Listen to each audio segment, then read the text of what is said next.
X9 news देख रहे हैं आप। आपके साथ मैं हूं किरण यादव। लड़ाई धनुष और बाण की, लड़ाई आन बान और शान की, लड़ाई पहचान की, लड़ाई असली शिवसैनिक की, लड़ाई एकनाथ शिंदे बनाम उद्धव ठाकरे की। जी हां, हम बात कर रहे हैं शिवसेना को लेकर। हम आपको बताते चले शिवसेना के दो धड़े हो चुके हैं, एकनाथ शिंदे और दूसरा धड़ा उद्धव ठाकरे। और 27 सितंबर को जो सुप्रीम कोर्ट की तरफ से बड़ी सुनवाई की गई थी, उसमें यही आदेश दिया गया था कि अब शिवसेना को लेकर अगला जो आदेश है वो चुनाव आयोग की तरफ से लिया जाएगा। चुनाव आयोग की तरफ से भी फैसला लिया गया। चुनाव आयोग ने शिवसेना के सिंबल को, चुनाव आयोग ने शिवसेना नाम को फ्रीज कर दिया। उसके बाद उद्धव ठाकरे और एकनाथ शिंदे की तरफ से नाम और सिंबल अपना नया नया लिया गया। तो आज इन्हीं तमाम मुद्दों पर मैं अपने साथियों के साथ चर्चा करने वाली हूँ। सबसे पहले मेरे साथी अबरार बने हुए हैं। अबरार, आपसे मेरा सबसे पहले यही सवाल रहेगा, आपको क्या लगता है कि असली शिवसैनिक कौन होगा? देखिए, असली शिव सैनिक कहीं ना कहीं उद्धव ठाकरे ही रहेंगे, क्योंकि लगातार आप देखिए कि जिस तरीके से एकनाथ शिंदे का इस्तेमाल बीजेपी की तरफ से किया जा रहा है, और कहीं ना कहीं सत्ता के परिवर्तन के बावजूद भी शिवसेना पार्टी का जो एक कोर वोटर है उसमें सेंधमारी करने की कोशिश जो है वो एकनाथ शिंदे के द्वारा की जा रही है। और अगर बात की जाए वर्तमान स्थिति की, तो चुनाव आयोग ने जो फैसला सुनाया है उस फैसले से तो यह स्पष्ट हो ही गया है कि वो जो पुरानी शिवसेना थी, वो जो पुराना चिन्ह था, वो कहीं ना कहीं अब छिन गया है उद्धव ठाकरे गुट से। तो अब फिर एक नए सिरे से जो है उद्धव ठाकरे को एक नई शुरुआत करनी पड़ेगी, और उससे सीधे तौर पर फायदा बीजेपी को ही पहुंचेगा, क्योंकि बीजेपी बाला साहब ठाकरे की उस शिवसेना से नहीं लड़ पाती जो शिवसेना बाला साहब ठाकरे ने अपने संघर्षों के बाद खड़ी की थी। लेकिन उसके चुनाव चिन्ह को बदलने का मतलब सीधे तौर पर यही है कि उस चुनाव चिन्ह को देखने के बाद, जब भी उस चुनाव चिन्ह को लेकर के उद्धव ठाकरे चुनावी मैदान में उतरते थे, तो कहीं ना कहीं जो लोगों के जहन में एक चेहरा बनता था वो बाला साहब ठाकरे का था। लेकिन अब जो मशाल वाली एक चुनाव चिन्ह मिली है उद्धव ठाकरे गुट को, उसको देख करके वो बात नहीं आएगी। तो ऐसे में अब उद्धव ठाकरे के लिए चुनौती तो बड़ी है, लेकिन साथ ही बीजेपी का एक बड़ा खेल ये है कि उद्धव ठाकरे के विकल्प में एकनाथ शिंदे को तैयार किया जाए, और एक लंबी सियासत का हिस्सा आप इसको कह सकते हैं, क्योंकि भविष्य की राजनीति को लेकर के बीजेपी ने ये तमाम जो है ताना बाना बनाया है, और हो सकता है कि इसका फायदा बीजेपी उठा भी सकती है भविष्य में। मेरा आखिरी सवाल आपसे ये होगा, इस लड़ाई का तिल 3 महीने पहले ही बो दिया गया था, लेकिन इसका ज्वाला अभी भी देखने को मिल रहा है। जैसे दोनों ही धड़ों की तरफ से चुनाव आयोग पर आरोप लगाए गए हैं कि बिना किसी सुनवाई की ये फैसला लिया है, हमारा कोई पक्ष तो सुना ही नहीं चुनाव आयोग ने। तो इस पर आप क्या कहेंगे? देखिए, चुनाव आयोग पर जो आरोप लगाए जा रहे हैं, कहीं ना कहीं चुनाव आयोग पर तो कुछ नहीं कहा जा सकता, लेकिन इन तमाम आरोपों की जांच जो है बिल्कुल होनी चाहिए, क्योंकि अगर वहां पर कोई पक्ष अपनी बात नहीं रख पा रहा है, अगर उन बातों को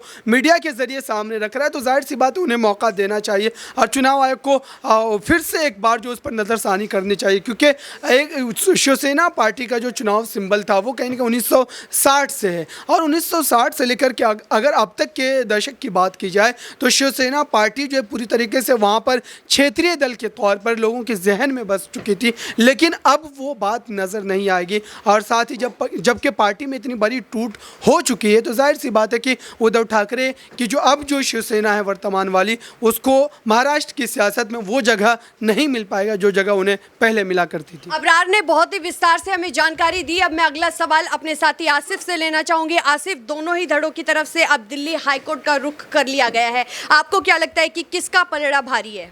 देखिए, इसमें कोई शक नहीं है कि पिछले ये 6 महीनों से ये तमाशा जो है महाराष्ट्र में चल रहा है। बहरहाल पहले लोगों की निगाहें सुप्रीम कोर्ट पे थी कि शायद जो है उद्धव ठाकरे के हक में फैसला आ जाएगा, इसको लेकर हम आप ही 100 वीडियो जो है प्रोग्राम कर चुके होंगे, लेकिन फाइनली वहाँ से भी उन्हें जो है निराशा ही हासिल हुई, और उसके बाद चुनाव आयोग में मामला आ गया। फिर चुनाव आयोग से एक उम्मीद जागी कि शायद उद्धव ठाकरे के हक में आ सकता है, लेकिन देखिए पूरे लोगों को पता है कि जिस तरह की इस वक्त राजनीति हो रही है, सबको पता है कि किसके इशारों पर क्या चीज़ें होती हैं। तो खैर, बहरहाल उम्मीद पर दुनिया कायम है। उद्धव ठाकरे को वहाँ भी निराशा हासिल हुई। हाँ, एक बीच में उनके लिए खुशखबरी ज़रूर आई कि जिस वक्त दशहरा का पर्व चल रहा था, तो चलिए भाई मेला को लेकर तो वहाँ पे उनके हक में आया, लेकिन उनसे मुझे नहीं लगता कि एक राजनीतिक सफ़र का उनकी कामयाबी मिली।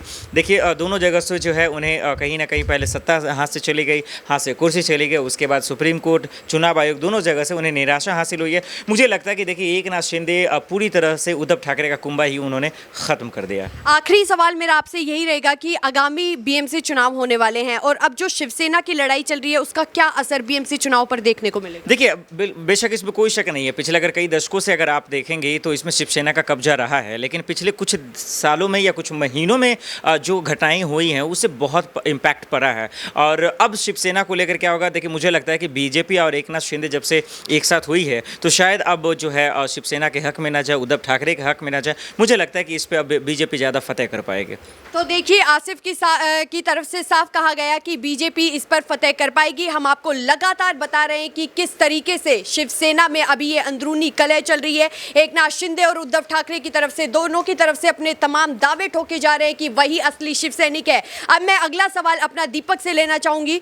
दीपक, आपको क्या लगता है कि असली शिव सैनिक कौन होगा? क्योंकि देखिए, चुनाव आयोग की तरफ से जो फैसला लिया गया था उसके बाद दोनों ही गुटों की तरफ से दिल्ली हाईकोर्ट में अब याचिका दायर करवाई गई है और उन्होंने कहा है कि हमारी बिना किसी सुनवाई के, बिना किसी कार्रवाई के ये फैसला चुनाव आयोग ने लिया है। देखिए, सबसे बड़ी बात इस समय यह है कि जो राज ठाकरे की भी पार्टी है उसको भी अगर जोड़ें पूरे मामले में, तो राज ठाकरे की पार्टी की तरफ से कुछ बातें ऐसी कही गई जो गौर करने वाली हैं कि चुनाव चिन्ह से जीत हार नहीं बल्कि विचारों से होती है। अगर बात करें तो कई सारे ऐसे नेता थे जो कांग्रेस पार्टी के साथ थे, फिर उन्होंने अलग पार्टी बनाई, वो पार्टी भी चल पड़ी और उस पार्टी को भी विजय मिली। बीजेपी भी एक ऐसी पार्टी जिसका कोई वजूद नहीं था, लेकिन उनके विचार जनता के बीच गए तो उनका वजूद ही बना। तो इस समय उद्धव शिंदे की लड़ाई कहीं ना कहीं बहुत लंबी खींच चुकी है, उसको जनता शायद इतना सुनना भी नहीं चाह रही। इसी वजह से राज ठाकरे को कहीं ना कहीं समर्थन मिल रहा है। क्यों? क्योंकि राज ठाकरे शिवसेना के एक शिवसैनिक ऐसे थे जिन्होंने हमेशा ही बाला साहब ठाकरे के विचारों को आगे बढ़ाया, जिन्होंने हमेशा ही बाला साहब ठाकरे के विचारों को आगे रखा है। तो शिवसेना की ये लड़ाई कहीं ना कहीं एकनाथ शिंदे और उद्धव ठाकरे के बीच बहुत लंबी चल चुकी है और अब इस लड़ाई का निष्कर्ष चाहे कुछ भी आए, शायद जनता को इससे फर्क नहीं पड़ता। क्यों? क्योंकि बीजेपी जो चाहती थी वो उनको मिल चुका है, जो विपक्षी पार्टियां चाहती थी वो उनको मिल चुका है। और रही बात बीएमसी चुनाव में बीजेपी या शिंदे या फडणवीस की जीत की, तो आपको वो भी बता दें कि राज ठाकरे ने यह साफ कर दिया कि वो बीजेपी के फडणवीस शिंदे के साथ किसी के साथ नहीं, अकेले चुनाव लड़ेंगे बीएमसी चुनावों में। और रही बात शिंदे की, अगर शिंदे को शिवसेना का चुनाव चिन्ह नहीं मिलता है और वो बीजेपी के साथ लड़ते हैं तो बीजेपी, उद्धव और शिंदे की लड़ाई की वजह से बीजेपी को भी वोट शेयरिंग परसेंटेज में नुकसान हो सकता है। क्यों? क्योंकि जनता देख रही है कि शिंदे पर आरोप क्या क्या लगे थे। भले ही उनके अगर समर्थन में 2 लाख समर्थक आ रहे हो, वोट उन्हें मिल जाए, लेकिन उन पर आरोप बहुत गंभीर लगे थे। ऐसे आरोप लगे थे कि कांग्रेस से मिलने वाले थे, उन्होंने कहीं ना कहीं जो पार्टी जब बदली तो 50 करोड़ रुपए लिए थे एक विधायक ने। ये सारे आरोप लगे थे और उन आरोपों को सिद्ध नहीं किया।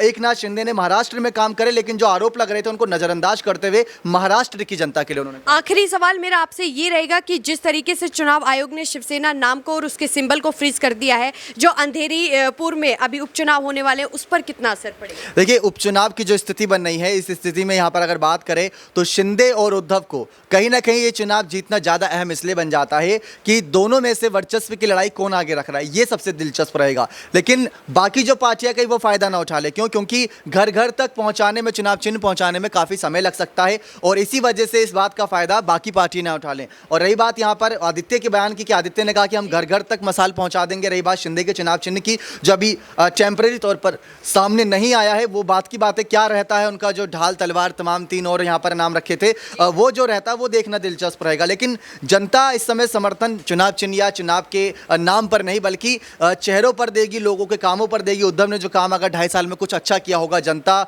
देखी होगी तो शायद उन्हें वापस लाएगी। लेकिन 2.5 साल उद्धव ने काम किया, लेकिन पिछले 20 सालों से शिवसैनिक के तौर पर एकनाथ शिंदे हैं आनंद दीघे के समय से, तो वहाँ पर जनता उन्हें देखती आई है और जनता शायद उन्हें ज़्यादा प्यार दे। तो देखिए, 27 सितंबर को बड़ा फैसला लिया गया था सुप्रीम कोर्ट की तरफ से। सुप्रीम कोर्ट ने कहा था कि चुनाव आयोग ही अब इस मामले पर अपना आदेश जारी करेगा। चुनाव आयोग की तरफ से तब वो फैसला सुनाया गया, तब दोनों ही धड़ों की तरफ से आरोप लगाए गए कि बिना किसी सुनवाई के, बिना किसी कार्रवाई के ही चुनाव आयोग ने ये फैसला लिया है। अब दोनों ही धड़ों ने दिल्ली हाईकोर्ट का रुख कर लिया है। अब ऐसे में आने वाले समय में देखना बहुत ही ज्यादा दिलचस्प होगा कि अब दिल्ली हाईकोर्ट की तरफ से किसके फेवर में, किसके पक्ष में ये फैसला सुनाया जाता है।